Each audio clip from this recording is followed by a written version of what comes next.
Good afternoon, Wildcats. I'm V. Fisher. And I'm Wiley Loeb, and you're watching WCAT Weekly News.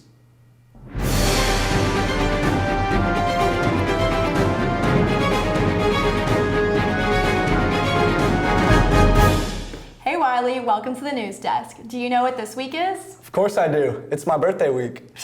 No, silly. It's Holy Week, which means we honor our Christian faith here at Westminster through Christian Emphasis Week. With Easter coming up this Sunday, we've spent this week enjoying some special stories from our classmates. Let's go check in with Etta for more.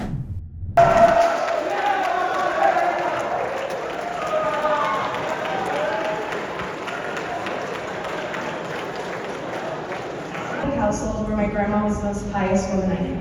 She's the one who taught me my first prayer, and she's the one who is well known for her ever-growing nativity scene collection. Every single Christmas, she carefully unwraps each of the 260 nativity scenes that she had bubble wrapped the year prior. And when we do these things, we realize that we're lifted up into the heavenly realms. That we're like what the Bible says, that we're lifted up. And this giving is so good that we feel so wonderful that we are lifted up into the heavenly realms. That Christ does that for us, but our behavior actually leads us to life.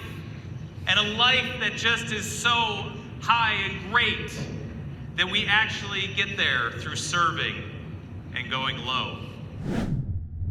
We hope everyone had a great Easter break and that everyone finds a golden egg at their Easter egg hunts. The golden egg of my week was seeing the stained glass bridge featured in the second floor of Hawkins. Make sure to check out this art installation, as well as the collages in Askew stairwells, the murals in Robinson, and the AP art exhibit. The show opened yesterday with featured artwork from the AP courses. Let's go check out the exhibit.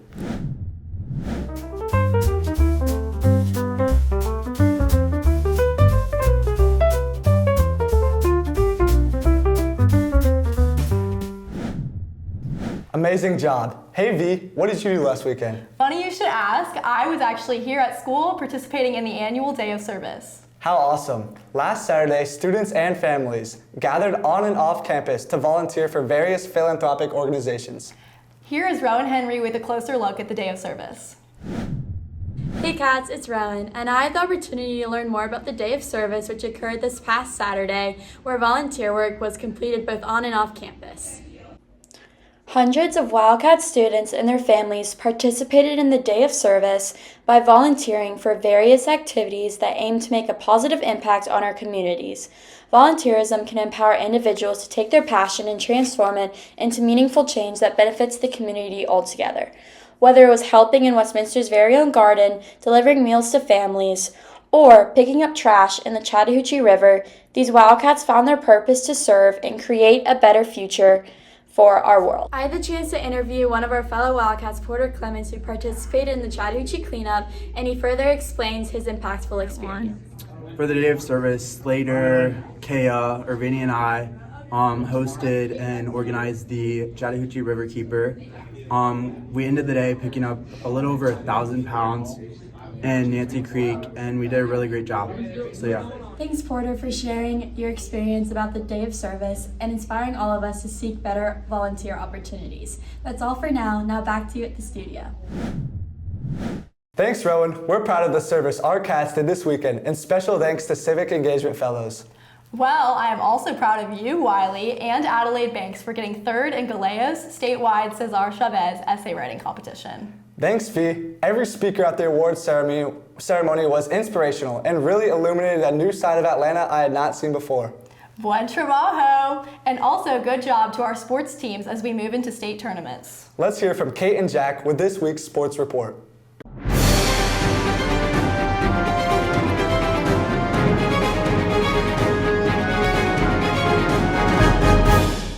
Thanks, y'all. The girls lacrosse team takes the field for their third game of the week tonight at 6 against Woodward. Congrats to goalie Izzy Banks, who broke the career saves record in their game against Lovett.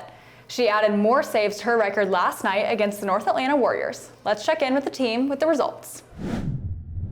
We had a great game tonight against North Atlanta. We won 19-7, and Kate Collier was our lead goal scorer. We had some great underclassmen talent like Hope Freeman scoring 2 goals, and we see her night tomorrow, so we're super excited.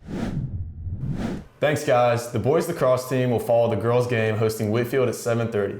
They beat our down-the-street rival Pace on Tuesday. The baseball team is on the diamond today against region opponent Kell with the first pitch at 5:55. Their final game of the series is tomorrow evening. The boys celebrated their seniors during the opening game Tuesday night. The girls' golf team competed against Drew Charter High School last night, and the boys played in the Wolverine Invitational following the golf senior night celebration Tuesday afternoon. Earlier this week, the girls and boys tennis teams defeated Cartersville and Dalton to advance to the second round of the state tournament. Last night, the girls and boys soccer team traveled to Kell. The girls celebrated their senior night with a huge win over region opponent Centennial earlier this week. Yesterday afternoon, our new football head of program, Coach Nelson Stewart, stopped by the WCAT room. Let's hear from him. Hi, I'm Robert Hunter here. I'm here with Coach Stewart, ready to begin his first season as Westminster head football coach. Coach Stewart, you've been on campus the last 3 days. Tell me how it's been just, getting the Westminster campus feeling. How's the experience been so far? It's been great. Been here, every few weeks, but this is really the first time I've been able to get in the weight room, get with Coach Lucas, watch the guys work out, have some staff meetings, a couple one-on-ones, really getting to know more of the fabric of the inner workings of not just the school, but really, all the athletic department had a great meeting with the trainers. Now really getting into practice structure, what things look like, starting to look at installs a little bit, finishing the staff, and I think just a lot of excitement. I think we have, a great group of rising seniors. Excited about what's in front of us, but it's quick. It was just yesterday I was doing a podcast with you guys, but now it's real. This is kind of come up 2 more times. I'll be here through Sunday, and then the 26th all the way through. So no, super excited, and again, it's a special place. Yes, sir, Coach. Now you're getting the coaching staff ready here. You're getting all the players together. Players are getting their lifts and getting pumped for the season. How excited is the coaching staff and yourself for the upcoming season? I know you mentioned just a little bit, but I'm trying to hear sort of like what's going on, how the players are feeling so far. Well, I think everybody's excited. We're still getting to know each other in a good way. I mean, every time you meet, you get to learn something new from an informational standpoint, schematics, things like that. I think we've really enjoyed that. I really enjoyed, Zooming with the quarterbacks. They've been able to learn a little bit more systematically, signaling kind of some of the things we hope to accomplish. And I think everyone's excited. Everybody's focused. It's a lot of work. We have a lot of work to do, especially in the summer. We're going to set a high standard in the weight room. We have an expectation, a percentage to get to our goals for Iron Cat and also to the home opener. You're going to have to put the work in to start, and that's the standard set. But obviously it's going to be fun. There's a lot of enthusiasm. The staff could be more supportive. I don't have an ID badge yet. If Coach Harrison were here, I'd be stuck on the bench all day. But no, everyone's been great. Just getting to know everyone across campus, and it's all just been reaffirming. That's why I want to come to Westminster. And again, every step has kind of been a reaffirmation, and I think the best is in front of us. But while we're excited, we got to stay focused and really get ready to put the work in. Yes, sir, thank you, Coach Stewart. As we get ready for the season, we're all very excited. We'll send it back to you in the studio now. Congrats to Cody G, who earned a gold medal for the 3rd year in a row at the Junior Fencing World Championships. He signed last week with 21 other seniors who committed to continuing their athletic careers at the next level. That's all for this week. Go Cats! Back to y'all. Thanks, y'all. But the talent doesn't stop there. That's right. We've been hearing lots of music around campus lately. Yesterday, we got to enjoy the student composition concert. We listened to various pieces written by our fellow students. Here's Eric Gonzalez, one of the student composers. The Student Composition Concert is an amazing opportunity to get your pieces, whether composed or written, whatever you did, to get them performed by other student musicians here at the Westminster School. So this year, we've had the amazing opportunity for 4 student composers, Celeste, Philip, James, and myself, Eric, to get our pieces performed by other students, from the freshman orchestras and chorus to ensemble and chamber orchestra. So let's listen to some of these amazing pieces now.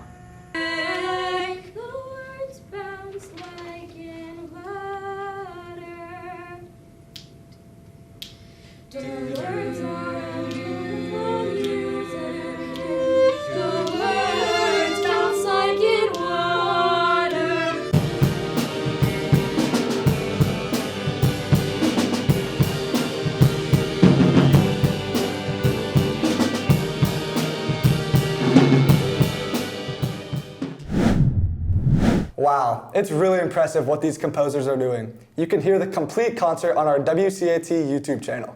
I agree. Also, the Spring Chorale Music Concert with Orchestra took place on Tuesday. Let's hear more.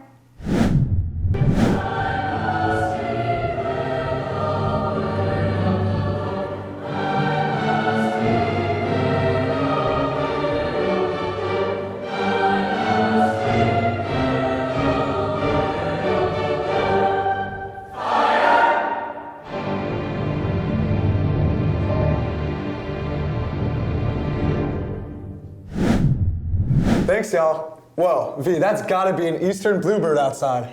That's one of the 91 bird species that the middle school identified in the Georgia DNR Youth Birding Competition. Congrats for being state champs. Let's go to the contestants with more. We went off into teams and we had a 24-hour period to find as many bird species as we could. Well, for us, we did 5 to 5, and you can go anywhere in the state of Georgia to identify birds, and you just have to get as many as you can in 24 hours.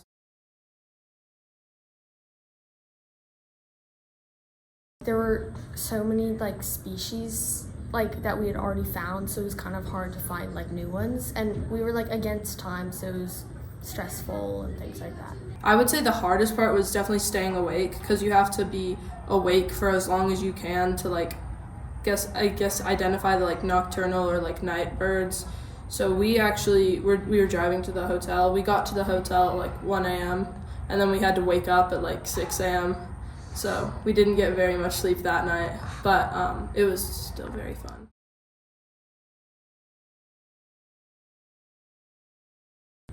I saw a glossy ibis.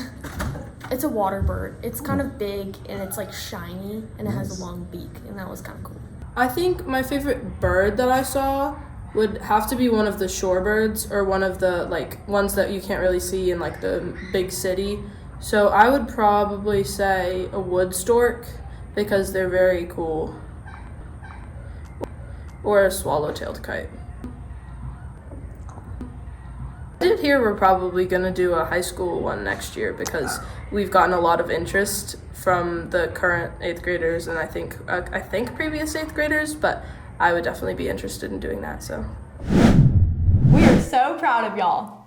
That's all for this week. I'm V. Fisher. And I'm Wiley Lum. Thanks for watching, and see you next week on WCAT Weekly News.